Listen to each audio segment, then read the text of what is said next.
Kwa jina naitwa Inspector Daniel Nyolobi, ni polisi wilaya Sia.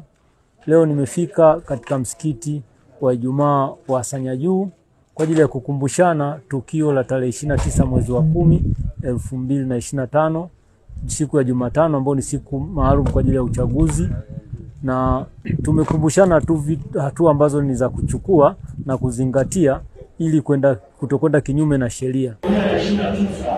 Tunatangaza ushawishi mbaya aidha wa wazi ama wasili kujaribu kuzuia ama kukwamisha jambo hili lifanyike.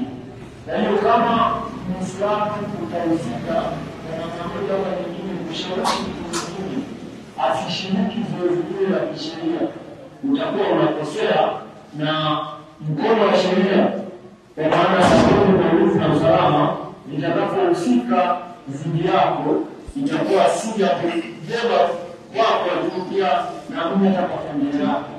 Na nimewakumbusha jeshi la polisi lipo kwa ajili ya kuzuia vitendo vyote vya uvunjifu wa amani na utulivu, na inapobidi sasa ndipo tutalazimika kupambana, lakini kwanza ni kuzuia, na tunazuia kwa kutoa maarifa ili watu wawe na uelewa mpana kuhusiana na hali ya ushiriki wao kwenye uchaguzi mkuu 2025.